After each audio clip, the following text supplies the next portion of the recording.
One of the blessings of being a queer woman on this board is the community that has been built with my LGBTQIA plus colleagues. Back in the fall of 2022, we noted the intense rise of discrimination and harassment of our community and was looking for a way to respond. In walks my friend, Supervisor Rick Rose.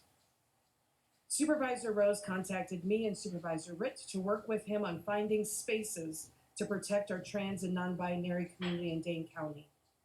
He did a ton of legwork with staff and coordination with our Corp Council, in addition to connecting with Supervisors Weiglattner and Radcliffe for input. His leadership in keeping this moving was vital. Thank you, Supervisor Rose, for your advocacy.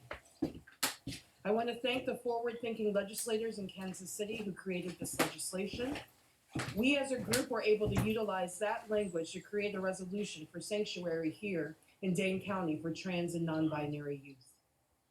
I want to thank everyone who signed on to this resolution, because your bravery in standing up for what is right and being who we say we are is imperative, and a beacon for how we as the board should move through issues of equity and justice. To those who have taken time out of their day to send supportive messages, your support is so appreciated, especially in the face of hate. Thank you to every trans and non-binary person who testified here today. You are the reason I stand here, and I am sorry that you have had to hear such hateful speech this evening. Know that your courage is seen and you have been heard. Now, to those who have fear about what this legislation means and have spent time to send hateful messages and incorrect, harmful rhetoric about what this resolution guarantees, I can only pray for you and encourage you to read with comprehension about what we have actually put forward in this resolution. I will not dignify your hate to rebut you point by point. However, I will offer the mighty words of Pastor Michael Waldron Jr. Don't impose your feelings on other people because your patriarchy is reckless. Don't try to diminish someone's humanity in Jesus' name because you don't understand the complexity of God's creativity.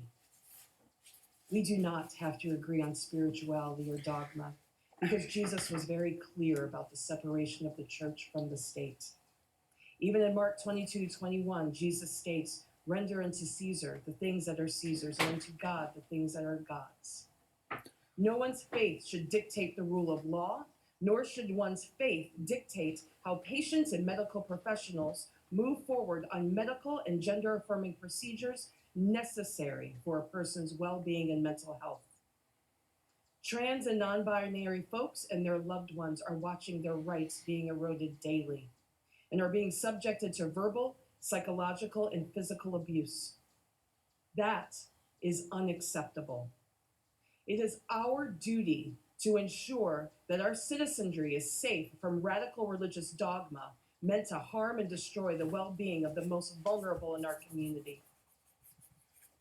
I am angry that members of our board and their loved ones have been subjected to and harmed by that hate speech. I am hopeful that when one of my friends is looking at life-saving surgery for themselves, they will see this resolution and know that we stood up for them. I promise that this is just a starting point. This fight is not over. It's just a step in the right direction. I'm proud to be on the right side of history. I'm honored to stand with my queer, trans, and non-binary community. And I am grateful that I am in a room full of colleagues that stand with us. I will proudly be voting no to your hate and voting yes to Res 2023-074. Thank you.